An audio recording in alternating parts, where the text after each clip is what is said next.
Yes, indeed. We believe in the name of Jesus. Amen. We are delivered victoriously by our God throughout the week. Salamat sa victory na binigay ni Lord sa ating mga buhay. Happy Mother's Day to all mothers. Kaway-kaway mga mothers na nandito. Amen. Praise the Lord sa mga buhay ninyo. So, i-greet naman natin ang mga katabi nating mothers. Come on, kindly greet your mothers. Happy Mother's Day. We love you. Happy Mother's Day. Anyway, we praise and thank the Lord sa ating lahat na mga mothers. And we thank you for your lives. We know na hindi easy ang pinagdaanan ng isang nanay. And we thank the Lord kasi si Lord yung backup. Si Lord ang nagbibigay ng strength sa ating mga nanay. Jesus on many occasions in the Bible, nag-spend time talaga siya sa mga women. So, kung titingnan natin, bihira lang natin matatagpuan yung mga names ng mga babae or mga mothers. Because ang Bible ay patriarchal period. No? Meaning, men are in authority. Men were significant, more significant. And it is a society or government controlled by men. That's the reason why only few of women were mentioned in the Bible. No? But konti lang ang mga women sa Bible. But Jesus in His time, He made sure that He spent time with women because to Him, women are important too. No, tayo mga babae ay importante din kay Jesus. Kaya si Jesus marami ding beses na lumalapit sa mga women. So ang mga women kasi ay sila yung nagwo-work doon sa bahay. Sila yung mga laborers sa bahay, the doers of the household chores. Jesus knew na busy ang mga women. So si Jesus mismo nag-find time to talk to them or with them. Kaya ang ating message this morning ay Mama, halin kita. Ano ba yan? From the word mama, no? Mama, halin kita. So, how many times ba natin itong nabanggit sa ating mga mother? Especially when we grew up, yung family na hindi masyadong, ano ba yan? Yung open or outspoken masyado sa mga feelings, no? Hindi natin masyadong binabanggit ito. At sa action lang natin pinapakita. But still, it is important na mabanggit natin, Mama, mamahalin kita. Kaya, Mom, mahalin kita. And our text, kasi topical siya, so marami siyang passages natin makikita ang mga women na pag-uusapan natin ngayong araw na to. How did Jesus find time with women? How did Jesus find time with women? And the first main point, He asked water from the womb. Bakit women yan? From the woman at the well. No? A despised mother. So, familiar ba sa atin yung story? Yung woman na nasa well? So, ang story niya ay makikita sa John 4:1-44. So, parang review lang konti ng story. Jesus came to her and asked water. Kasi nag-direct na si Jesus na dumaan doon sa lugar ng mga Samaritan. So, ang mga Jews, ito yung shortcut, no, na road. Pero dahil ang mga Jews, hate nila ang mga Samaritan, ibang route yan sila dadaan para iiwas lang sa mga Samaritan. No? So, si Jesus, hindi siya umiwas doon sa daanan ng mga Samaritan. Dumaan talaga siya doon at nakita niya yung well. And of course, yung panahon na yun is very thirsty si Jesus dahil I think it's 12 sharp Hindi. Noon, no? Noon time. So this woman, pumunta din sila sa well, no? Doon sila mag-iigib para sa bahay nila at para sa kanilang mga animals. So, why was this woman despised, no? Number one, na-mention ko na, she was a Samaritan woman. Despised by the Jews. O, nakalimutan natin ang reason bakit hate ng mga Jew ang Samaritan. Babalikan natin, no? Bakit naging enemies ang Jew and the Samaritans? Because yung 12 tribes of Israel na divide into two kingdoms. The North Kingdom and the South Kingdom.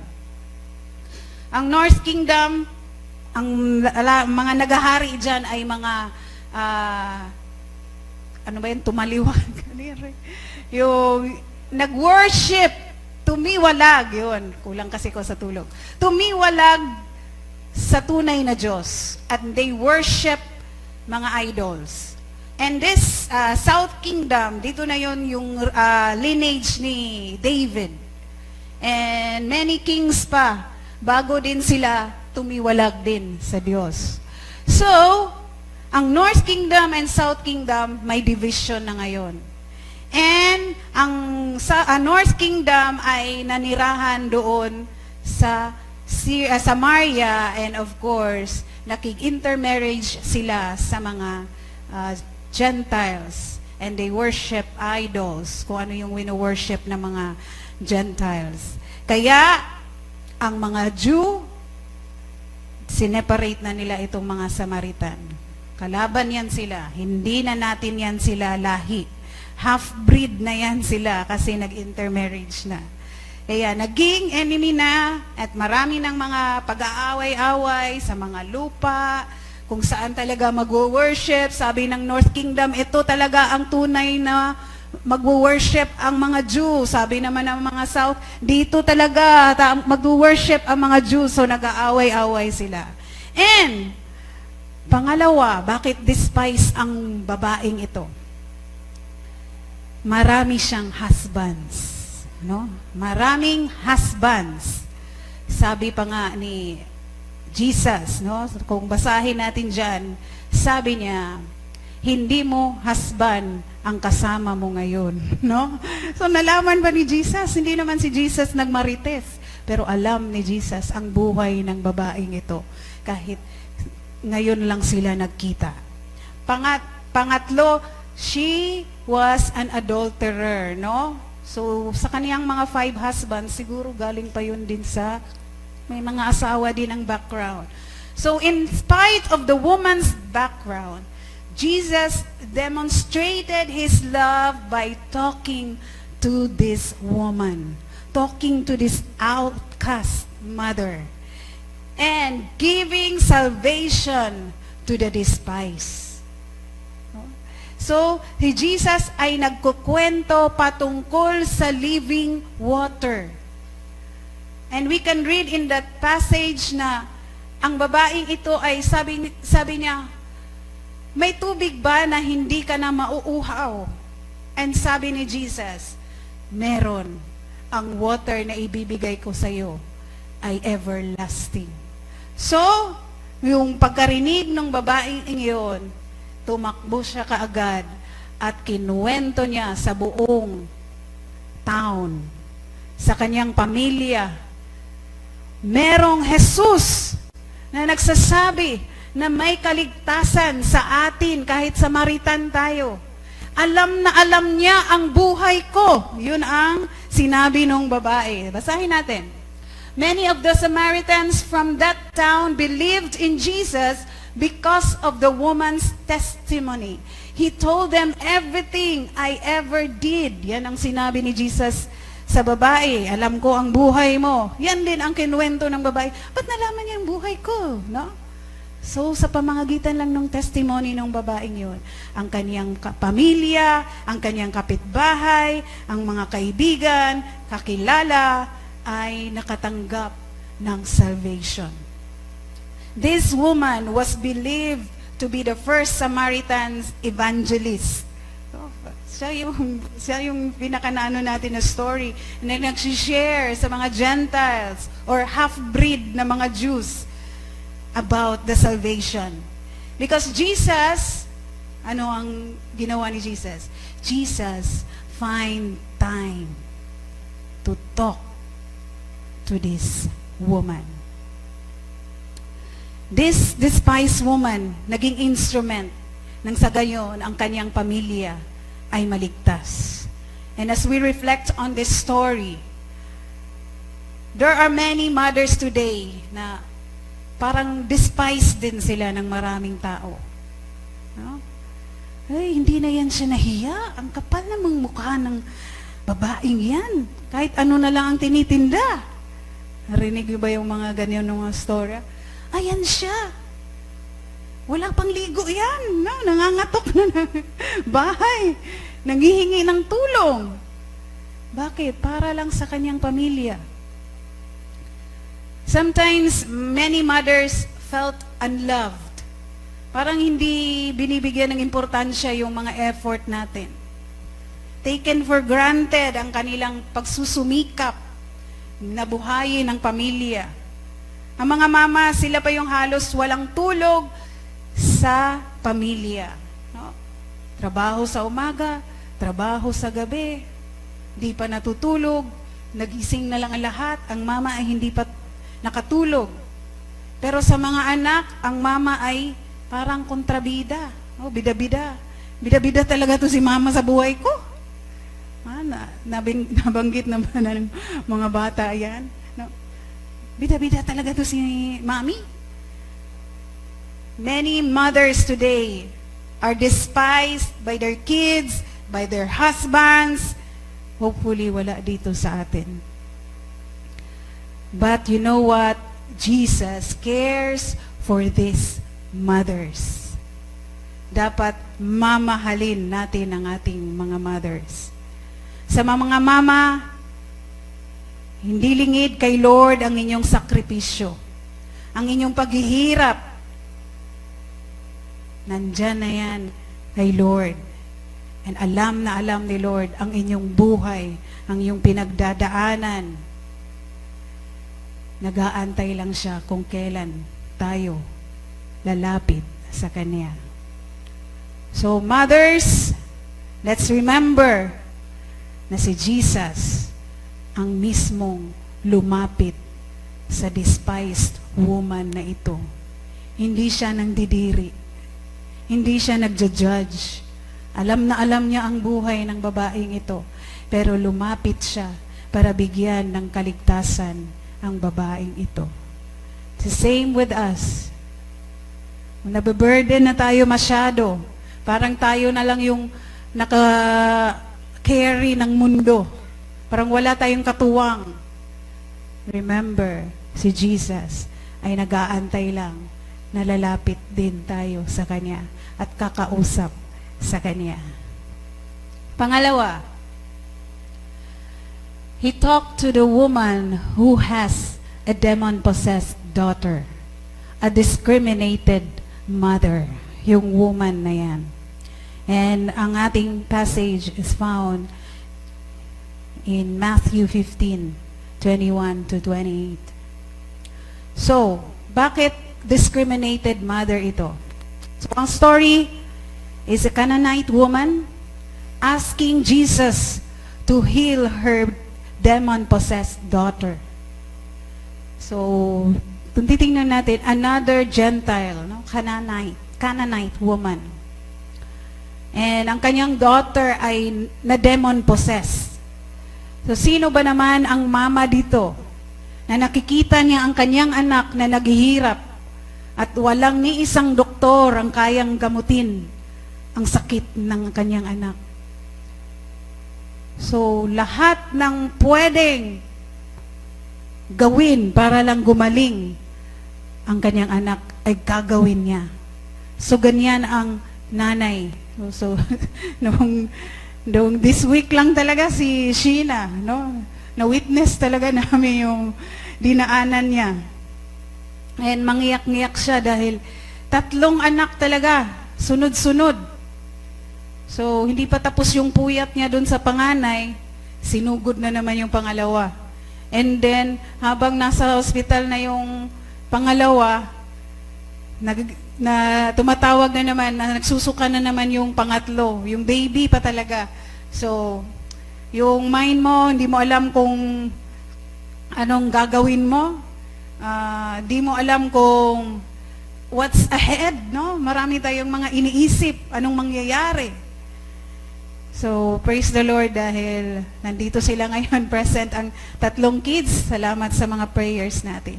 And this Canaanite woman, ang tindi ng kanyang pangangailangan, but mahirapan siyang lumapit o humingi ng tulong kasi discriminated siya. Bakit? Isa siyang Gentile or Canaanite mother. Buti na lang hindi ako. Sabi ko baka mapasigaw ako dito bukas sa balloons ko. No? Discriminated dahil ang mga Canaanite ay mga enemy ng Jews. And humingi siya ng tulong kay Jesus. Oh, lumapit talaga siya kay Jesus. Bahala na kung ano ang respond, no? Hindi siya sure kung ano ang respond ni Jesus. Basta sa kanya, lalapit siya dito. And pagkasabi niya, Lord, help me. Help my daughter. Ano ang sabi ni Jesus, no? Meron bang magbibigay ng tinapay sa hindi niya anak? Ibigay niya sa aso? Yun ang salita ni Jesus mismo. Mga disciples, alisin na nga yung babaeng yan. Discrimination. Alisin na nga. Nung sinabi ni Jesus, meron bang magbibigay na dapat para sa anak niya, ibibigay niya sa aso ang tinapay? Yun ang sinabi niya sa woman. Kung tayo kaya ang woman, yung only hope mo na yung tinatakbuhan mo, ito na talaga yung sagot. Ito na lang talaga ang maka-solve ng aking problem. Tapos ganon ang sinabi. Bakit? Sino ka ba? Parang in short, parang ganon, no? Pero tingnan nyo ang sagot ng babaeng ito. Basahin natin sa Matthew 15:27. Yes, it is Lord, she said. Even the dogs eat the crumbs that fall from their master's table. Grabe. Yung narinig ng mga disciples, siguro yung sinabi ni Jesus, agree talaga sila. Kasi may mga discriminating spirit ng mga disciples, paalisin na nga eh. Nung sinabi ni Jesus yung word na yon, bakit papakain ko sa aso yung tinapay ko?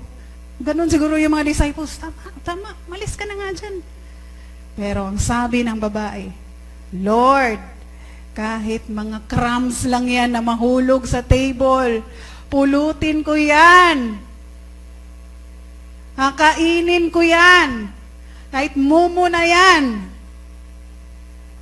So, dito sa respan ng babaeng ito, ang Diyos, nakita niya ang faith ng babaeng ito.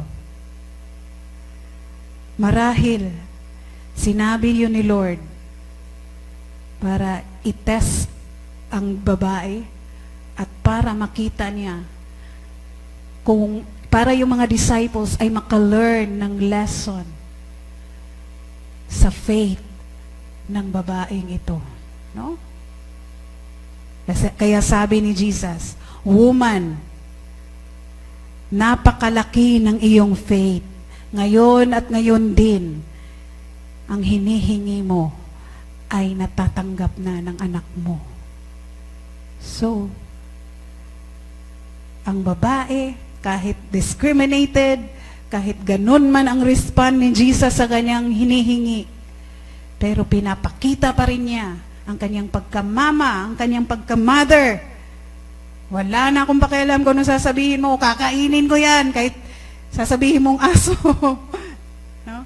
And on that story, nakita ng mga disciples na even to the Gentiles, Jesus' heart is very big, was so big na welcome ang lahat. No? Sabi niya, hindi tayo naparito para sa mga ligtas na at walang kasalanan. naparito tayo para sa mga makasalanan. Jesus showed His disciple not to discriminate because Gentiles can have great faith as well. The act of the mother is so brave. Despite the discrimination, she will do anything for her daughter. So ganito ang mga mothers natin. No? Kakapit yan kahit sa patalim kung kinakailangan. Buhis buhay kung kinakailangan. Gagawin ang lahat para sa mga anak. Mga mothers, ilang beses na ba kayo naka-experience ng discrimination? Dahil ilang beses na rin inyong ginawa na kahit ano para lang sa pamilya. Nung naalala ko lang yung mother ko, so nung May 10, death anniversary ng mother ko nung May 10. Naalala ko lang siya. Itong mami ko, yung maganda, so malayo ako dun sa itsura ng nanay ko. So yung mother ko is maganda, sexy, no? Pero, nung time na sobrang hirap talaga ng buhay, church planting ang father ko, kami doon sa Caloocan City. Doon kami sa monumento. Church planter. Ang support is tamang-tama lang. 8 kami lahat kasi 6 magkakapatid at mami at daddy ko. So, sobrang hirap. And hindi lang kami naging 8 sa isang bahay. Umabot pa kami ng 28 sa loob ng isang bahay dahil ang daddy ko ay hindi makatanggi sa mga lumalapit kaya hindi niya kilala. Pastor, taga Mindanao ka pala. Pwede kaming tumira dito. Sige, kahit hindi namin kilala. Mga kamag-anak, doon na nakatara. So umabot kami ng 28 sa isang bahay. Ang income lang namin ay yung support lang ng church planter. So umabot talaga na grabe talaga ang hirap. Ni itlog paghahatian yan, no? Ganun. So ang mother ko, hinalanan niya ang paging sexy niya. At nagtinda ng punda. Punda ba yan? Punda doon sa Balintawak. No? Marami kasi yan siyang koleksyon ng punda. Nananahi siya. Pag may extra pera, bibili ng tela, gawin niyang punda. And of course, yung punda pala yun, no? Maging ano pala namin, salvation ng gutom. Pumunta siya Balintawak, hindi namin alam na umalis. Pumuntang Balintawak, naglatag doon sa daanan, binenta niya yung punda at umuwi na may bigas, may isda, may ulam. Grabe! Sabi ko, hindi ko kaya to. Buti na lang, Lord, wala akong anak. Joke. No? Hindi ko kaya ang kanyang sakripisyo. Hindi niya inalala kung i-discriminate siya ng mga tao na nagtitinda sa Balintawak. No? Mahilig pa naman itong marte, magdamit ng mga sexy. Mahilig pa naman yun. Pero hindi na niya binauliwala yung lahat. Ang inisip niya, mabuhay lang ang pamilya ko. So, grabe. Mga mothers, alam ko na meron din kayong mga dinadaanang mga paghihirap para lang sa ating pamilya, sa inyong pamilya. But hindi natin kalimutan na si Jesus ay palaging nandyan. Kahit minsan ang sagot ni Jesus is no. Huwag tayo mawala ng pag-asa. Kahit minsan sabihin ni Jesus na, malabo yung mga request mo. No? Kagaya nung Canaanite woman. Pero huwag tayong mawala ng pag-asa dahil alam natin na si Jesus ay nag-care ng sobra-sobra sa atin. May time siya na makipag-usap sa atin at may time siya na tutugunin ang ating mga hiling. Always ready to listen and talk to you. Sa mga anak, huwag nating i-discriminate ang ating mga mama. Dapat mamahalin natin sila. I-appreciate ang kanilang mga ginawa. No? Nakapag-thank you na ba tayo sa ating mga mothers? Kailan ang last time na sinabi natin, Nanay, I love you. Matagal na siguro. Huwag nating kalimutan ng ating mga nanay, mamahalin natin sila. Pangatlo, He healed the woman's dead son. He healed ba to? O binuhay muli? A deserted mother. And that is found in Luke 7:11 to 17. So yung story nito, ito ay isang Jew, no? Widow from the town of Nain. Namatay ang anak niya, only son. And Jesus had compassion towards her. Kung tingnan natin ang buhay ng babaeng ito or ang mother na ito, masasabi nating deserted. Bakit? Namatay ang kanyang husband, so naging widow siya. Namatay yung inaasahan niyang katuwang sa buhay, no? And hindi lang yan, nung lumaki na ang kanyang anak at alam niyang makakatulong na ito sa kanya, the only son namatay din. So, deserted talaga. Wala na siyang matatakbuhan. Wala na siyang katuwang.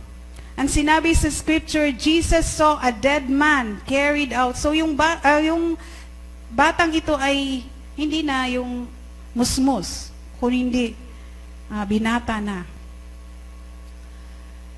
Ito ay na-feel ng babae na deserted siya dahil namatay na lahat ng inaasahan niya. Ang katuwang sa buhay. So nag-iisa na lang siya sa buhay. And Jesus was moved by this mother's grief. So makikita natin iba naman to, no? Hindi na nanghingi ng tulong ang babae o hindi siya lumapit kay Jesus. Basta umiyak na lang siya ng umiyak, humagulhol sa sobrang lungkot at deserted na feeling. Hindi na hinintay ni Jesus na lumapit ang babaeng ito. Mismo si Jesus ang lumapit sa kailangan ng babae. Then he went up and touched the base they were carrying him on. And the bearer stood still. He said, "Young man, I say to you, get up." So patay na yun. Dinala na nila siguro papunta na sa libingan. At ang mother is umiiyak na lang ng umiiyak. Hindi na niya maintindihan. Ano ba ito? Bakit pa ako nabuhay? Ganito lang pala yung dadaanan ko. Oh, may mga widows tayo dito, no? May mga early na widow, may medyo tama-tama lang. Pero alam talaga natin pag ang partner natin sa buhay ay mamawala at meron tayong mga anak, sobrang hirap, hindi ma-drawing kung ano ang kahihinatnan, ano ang mangyayari sa buhay mo. So umiyak na lang ng umiyak ang babaeng ito. Hindi na hinintay ni Jesus. Nilapitan niya ang patay at sinabi niya, gumising ka. Wake up. Get up. Si Jesus mismo ang lumapit, nag-comfort, and hindi lang yan, binuhay ang anak. There are times, mother, feel natin na wala na ang ating hope. Parang puro hirap na lang ang dinadanas natin.